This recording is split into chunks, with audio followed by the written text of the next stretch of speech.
Today we have a very special guest, Hannah Jaeger. She and I go back a couple years now, and she is a former CMO in the B2B space, and now she has started her own side thing and consulting. Hannah, welcome to the show. Thank you. It's nice to be here. And well, why don't you tell us a little bit about what you're doing right now? Yeah, so I was CMO at a company for almost a decade, and I recently left to kind of start my own thing as a fractional CMO, which allows me to kind of bring my skill set to more than one company at once, honestly, just in a fractional way. And I'm really passionate about helping like the smaller businesses that don't necessarily have the need or the budget for a full-time CMO. So yeah, that's what I'm doing right now. Yeah, so I'm really excited to talk to you because I think you have a great perspective, especially with smaller companies who might not have bought video content specifically before or done campaigns or content in general. And when it comes to like HR and marketing, a lot of companies, they see other larger companies or maybe their competitors invest into like essentially employer branding. Mm-hmm. And if I wasn't employee branding, what would be the first steps that you would advise me to do if I was approaching my CMO like yourself and was like, I need video content? What would be the first things that you would ask? Yeah, well, I think that the employer branding space in general is so important. And I think a lot of companies don't like quite know how to do it well and within budget and all of that.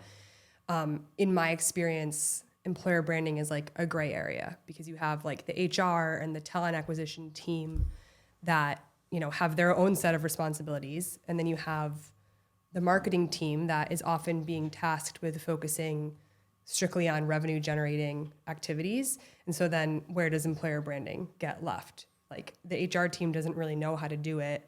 You know, something I have loved in my time as a CMO is kind of supporting HR and hiring and all of that in building some really great employer branding content that they can use through every stage of the process with a candidate.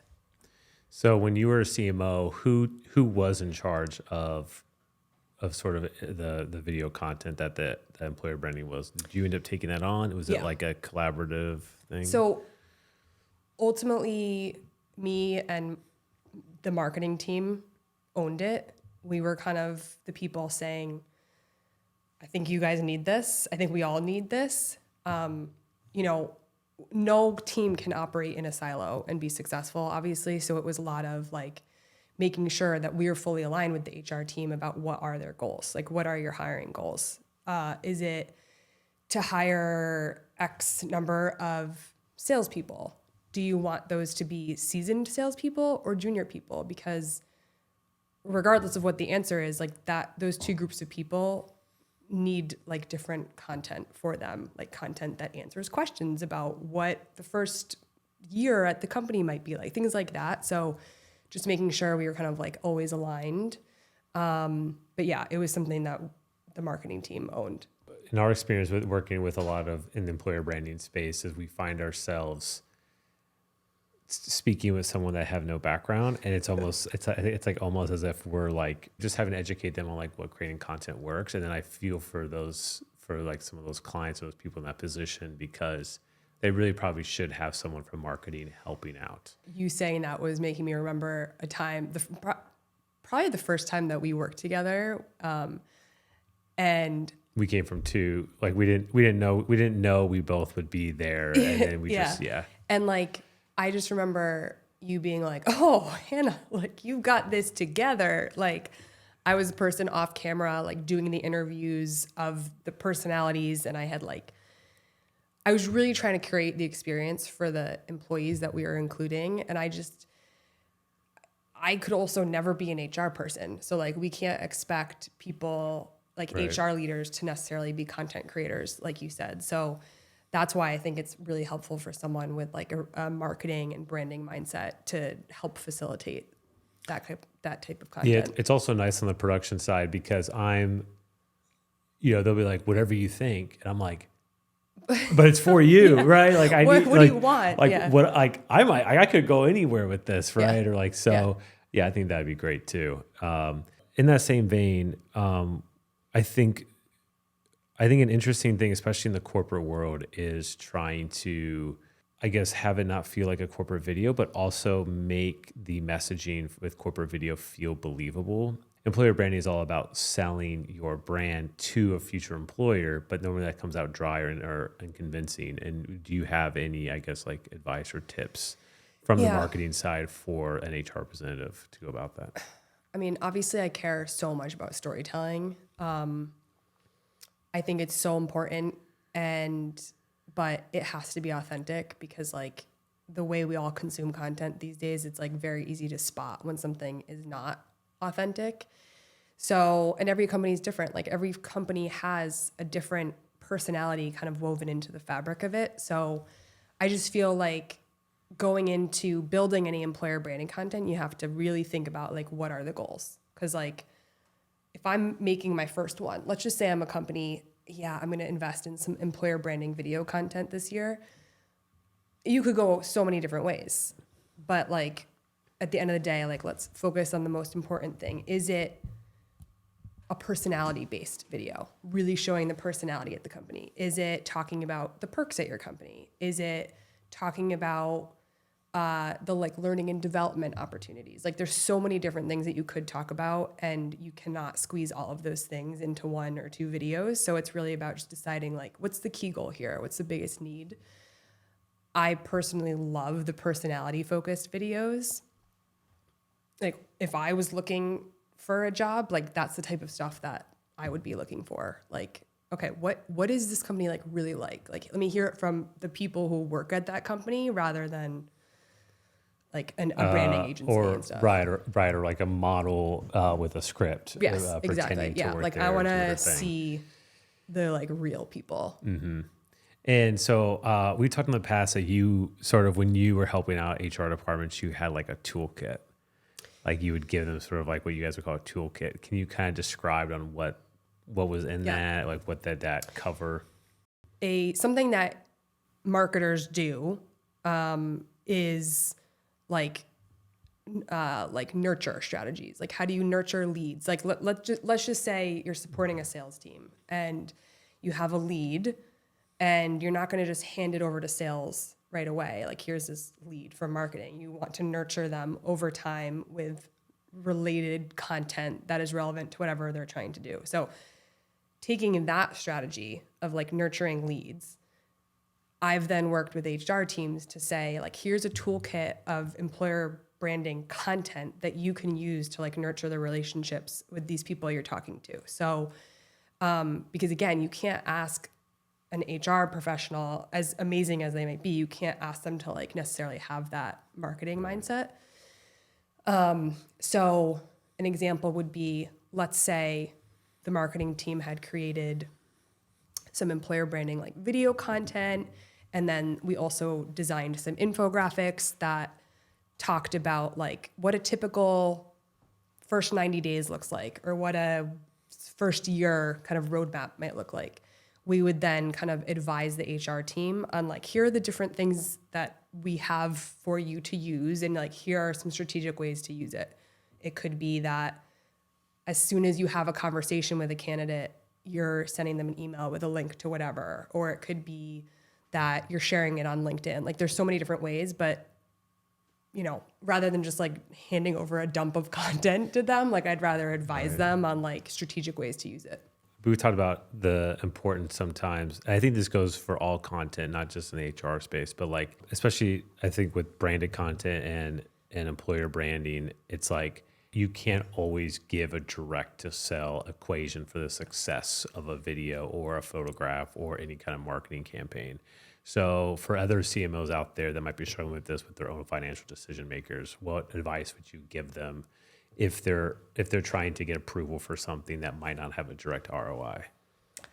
So what's not easy in my experience is proving ROI on anything that's about a broader brand feel and not just like a specific direct to sale marketing tactic. So the way I am as a marketer is there's like a very heavy focus on the holistic brand.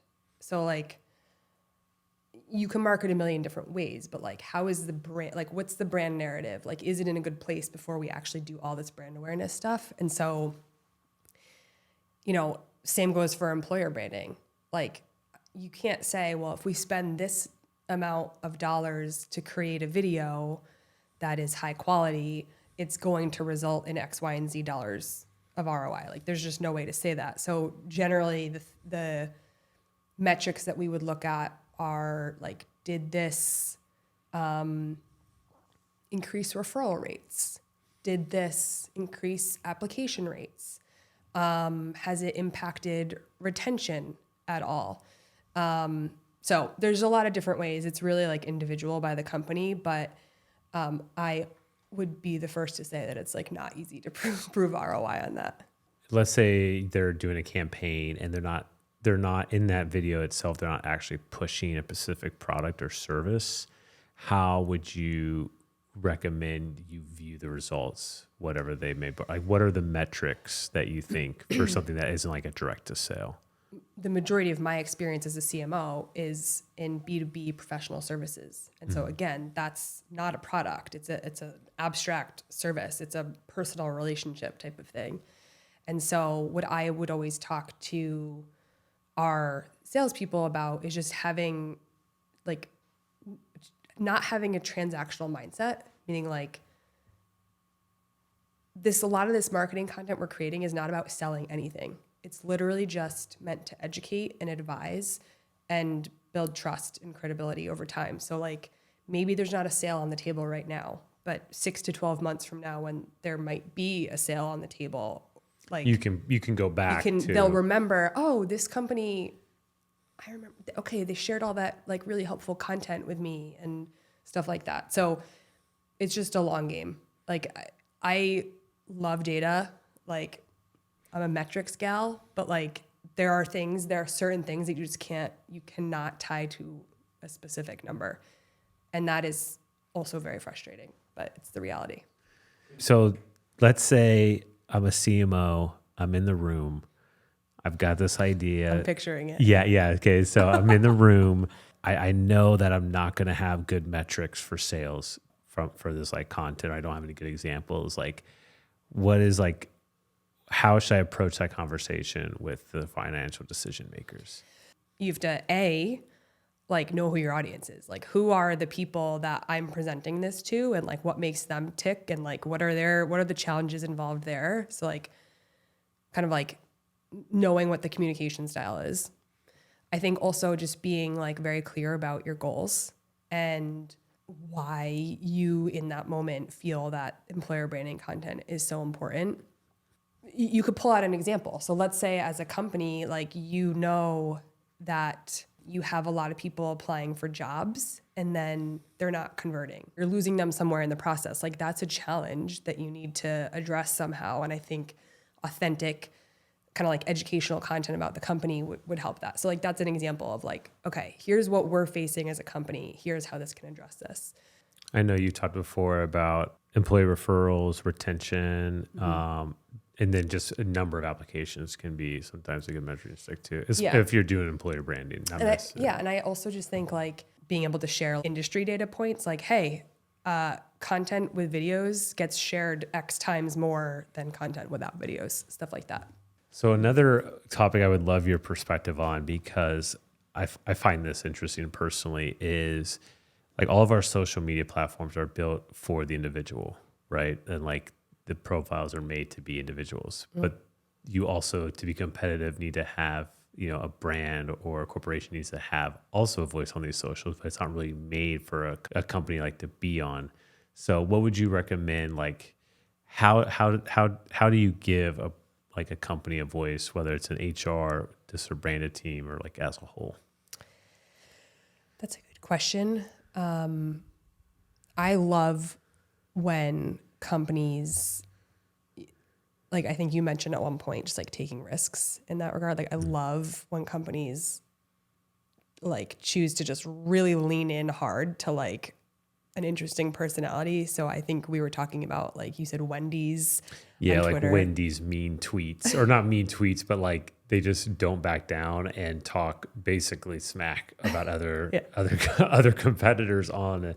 But and I think the risk though is like, at least I'm assuming the risk is that you don't want to like alienate people that you're too aggressive, but then you also can maybe drive up like a really strong following. Yeah. Yeah, it's hard to make those decisions as like a branding leader because, you know, ultimately, I think in most cases, your product or service or your personality is like not going to be for everybody. Like not everyone is going to love what you're offering. And so doing things in a way, like leaning into a personality side that doesn't alienate, but like some people might be like, that's not for me. But for a lot of people and companies, they would say like, that is for me. Like I'm going to lean into that. So it is tough. I think, you know, in the professional services space where I come from, a challenge we always faced was, okay, there's a lot of individual personalities and like a lot of humor woven throughout the actual fabric of the company. How do we portray that? How do we get that across without coming across as like just silly? Because in professional services, like you're dealing with some high level stuff sometimes. So it is challenging, and but there's also like a time and a place for different things. You might use a more like personality driven piece of content on social that you would not necessarily put on your website about page. So maybe that's a better question to ask is like, what is the content you're creating and where does it fit best? Yeah. Again, it's like when you're deciding to invest in employer branding content, you have to be very clear on what your goals are. We talked about this earlier. Like, am I addressing this? Is this just a feel good thing for our employee? There's like so many different ways you could go about it. In terms of format, I love a supercut situation. I've had experience doing them. I think PTP you have a bunch on your website, so I know that's definitely within your wheelhouse. But what I personally love about a supercut is that it's like a really energetic, engaging way to show as many personalities as possible in like really quick snippets. But it also, to me, solves the challenge of who do we feature in these videos? Like, what if they're not here 3 weeks from now? Because you might think you know who has staying power, but at the end of the day, like you can't control it. So it's a tough situation when you do a video, choose to feature 3 people in it, and then suddenly one of them is gone. And now what? Can you use the video anymore? Like that's tough. Right. So, The risk is like if you tell a very specific story and that person leaves and it's all about that one person that's supposed to be representative of it. Yeah. Well, the supercuts is fun for those people that don't know. Supercut is essentially like a montage of often how we do it is we ask like one specific question, maybe 2, and we get like 30 employees to answer the same question. And it's normally supposed to be like a more candid, authentic manner. And then, and then that way, if someone does leave, either the video is maybe 5 seconds shorter or they're just out of the video. or it's just a quick flash through it and like it, and, oh yeah, right. And then it might not really matter so much. Yeah. Yeah. Let's go back into employer branding because I think people in HR need help making good content. So like, let's say they've tackled the financial decision maker and like they've got a budget and they're getting ready for their first thing. Like, do you have a step-by-step process that you like, or do you have any recommendations for them on how they should approach, or just what makes a good video? I've done it where I've prepared people with a set of questions, and like I would write up questions based on, well, as a starting point, you need to know this person. Like you need to like understand who they are. And to clarify, you're saying if you're going to feature somebody in a video, what are the first steps? Like if I am marketing or HR and I want to feature you, Zach, in a video for whatever reason, like I need to know all the reasons why it's you we're choosing to feature and really like explain that to the person. Because while some people would love to be on video, that terrifies a lot of people. So just getting to know them and being able to craft questions that are prompts for them based on what you know about them.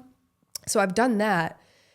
But what I've found is that even the most like social, charming, engaging people will come with something scripted and they're like reading off something in their brain. And I'm like, what is happening to you? Like, it's just me. It's just me asking you questions. Yeah. Pre-interviews, I think, are really important. And to get the story, what they're going to say. And sometimes you can get a good idea how they're going to be on video. And then other times you think they're going to be great and they like clam up because just being on camera is something completely different. It's a totally different beast. I'm experiencing that right now. And like, I'm so for those used to being for those of you not watching, we do have a video version of this that we I just feel like I've always been the person behind the camera. I mean, not like filming, but like prompting them and making sure they understand and all that stuff. And then the times that I have had to get in front of the camera briefly, like before today, I'm like, oh, okay. Like now I get why these people got so awkward. Yeah, everything's different now. But I think that something that I have done, which I actually loved, and I did it for a supercut, was I didn't give them any prep. We didn't even tell people that we were going to pull them in. We like basically secretly planned it in a room at our office, and just had someone grabbing as many people as they could on the day and just saying like, hey, can you pop into this room for a second? And it made it so that it was super candid. Like no one had anything scripted. They were kind of grateful to be included. And at the end of the day, it also made it like a very inclusive experience because we weren't hand picking just a couple people to highlight. It was like, hey, you're off the phone. Okay, you want to come into this like room real quick? So that I loved that. And I liked the finished product so much more than in past times when I was prepping people and doing the pre-interview and saying, okay, this thing you said is really great. So like make sure you bring that up on video, and then it would just like get in their heads and they couldn't really improvise and didn't really show like their true selves. So I really like the off the cuff stuff, but it obviously depends on the company's needs. Right. It depends on needs. It's so subjective, but I do think there's something to be said about feeling like you're actually hearing, like you're actually seeing and interacting with the people that you might try to work with someday, and having like an unscripted or just having people react to maybe being on set when they're unprepared.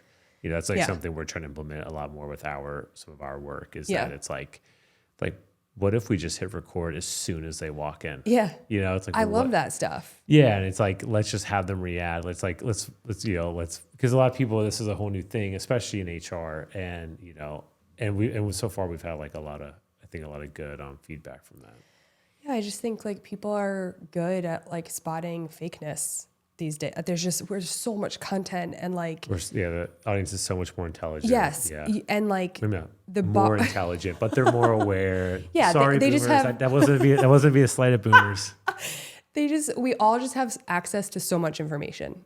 Like hypothetically, if I'm a candidate considering applying to a job, I could spend 10 to 20 hours researching a company, researching everything I could possibly find about that company. So like, even if it's not just video content, which we're obviously talking about now, but like just in general, like I think a lot of companies forget that there's a key audience that's not just their customers. Like it's the internal employees that are currently there and potentially there in the future. And like that's an important audience. And so how do you brand yourself as an employer of choice is like just often forgotten about or just like not done well. So there's so many ways that companies can go about improving that.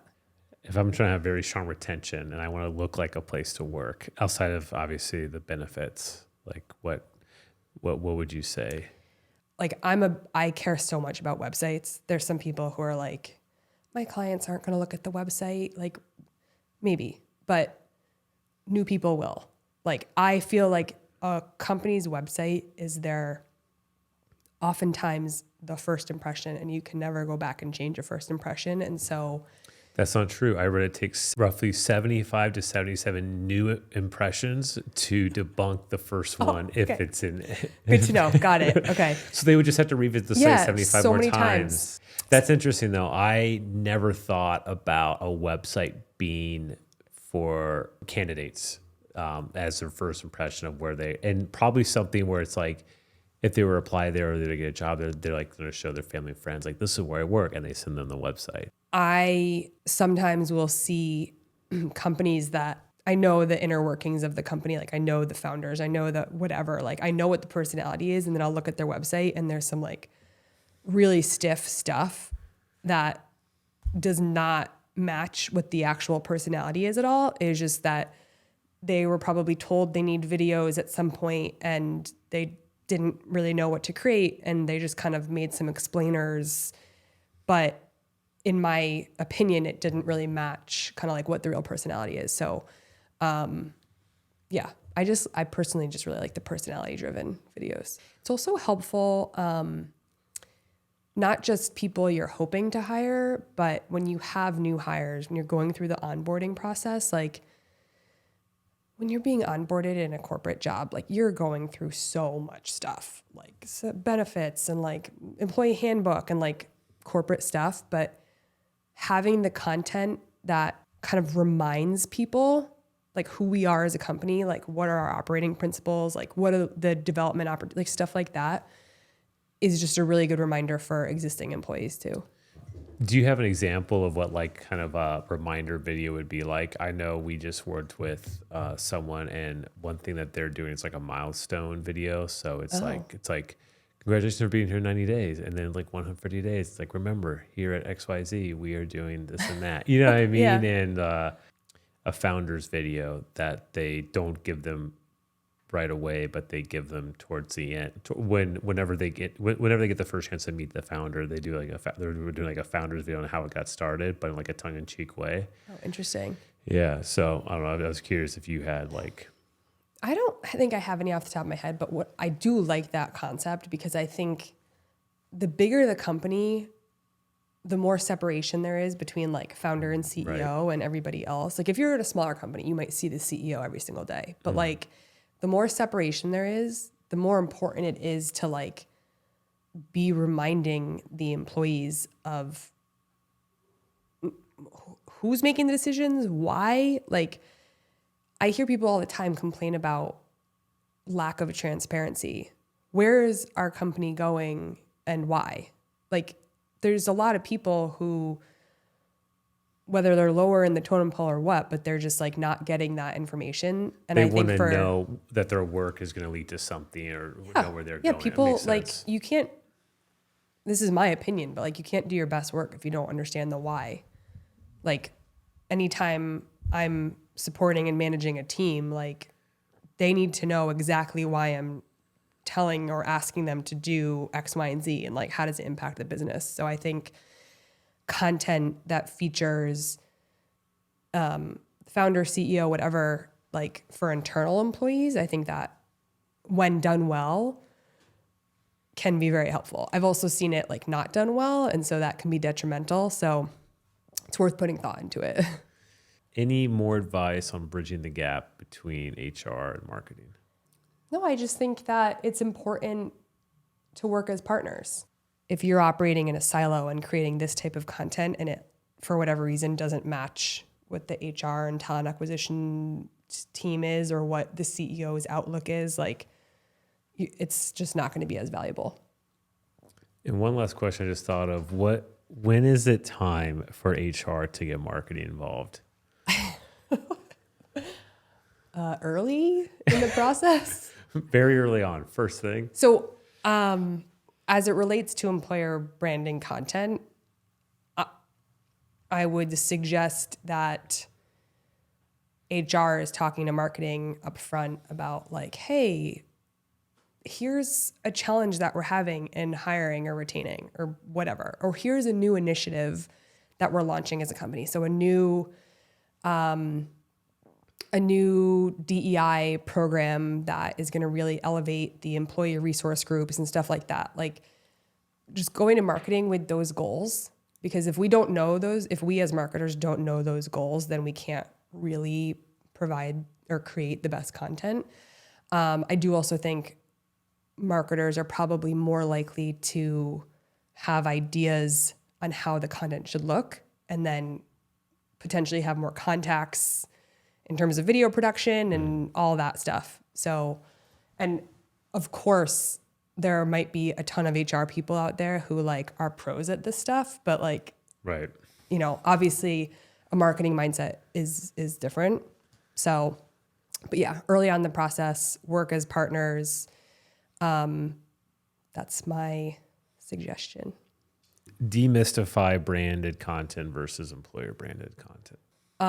Obviously, both are based in storytelling, but really to two different audiences. So, like, branded content would be content about your product or your service or whatever. The employer branding content is storytelling surrounding who you are as an employer, why you're an employer of choice, giving an inside look into the culture, the company's goals, like what makes the company unique. So it's the same type of storytelling, but just in my mind, two very different audiences. For someone in employer branding, what do you think is the most important thing to give off a good first impression? Realness. I just feel like not cookie cutter. Hi, this is what we do. These are the benefits that we offer, and these are the perks, and like we have free lunch, and like this is where our offices are. Like people can find that information in other ways. I just think that like just real, authentic, inside look stuff is going to be most valuable. I kind of want to tell a story, like Okay, like what? like so another maybe greener CMO or like HR representative, like they're in that room, and I'm like, what tools we can give them to get approval for video content, right? So it's challenging. Like it's, you know, it can be hard when you see the value so much in this thing, this system or this tool or this video or whatever, and you know that you need to get permission from someone who is going to have no understanding of its impact. So it's tough. It's like, I would never say it's easy, but if we go back to those tips on like understanding the audience, like, Obviously leaning on the marketing team to establish a voice and a brand for the company. Yeah. And sometimes you have to also be creative with your budgeting. Like there's unpack that. What does creative with your budgeting mean? Let's just say you had a line item in your budget that you labeled like corporate branding. That's a little vague. There's a lot of things that like I would have fall into that kind of like line item. For instance, like something like a Glassdoor or the Muse, like those things technically are, in my mind, corporate branding. There's digital profiles, but then there's also the content that goes along with it. So just finding creative ways. And there's also been times when I've had to take money out of something else to use on employer branding content because I knew it was important. Like I could see the impact, right? And I just had to take money out of something that we were running, but maybe was less impactful for it. Do you hear that, America? Squirrel away money in line items. Yes. If you didn't pick up anything from today. Yes. That's my number one tip for leadership. Yeah, CFOs everywhere are going to be seeing corporate branding and all these line items. Yeah. Like, that feels high for signs. You guys heard it here first. That's for sure. Yeah. Well, thanks for coming in today, Hannah. Of course. This is really fun talking to you. And I think it is, it's something that we at PTP deal with all the time is like you feel at times like I should probably be talking to someone in marketing about this. But that you can tell they're either disconnected or they're not speaking. And I hope this really helps people, bridge that gap. Yeah. And I think, just based on knowing what I know about PTP, like this is definitely like the employer branding space is definitely a niche that you guys have. And I think you guys crush it in that regard. So happy to come here. Happy to come here and talk to you about it, obviously. Cool.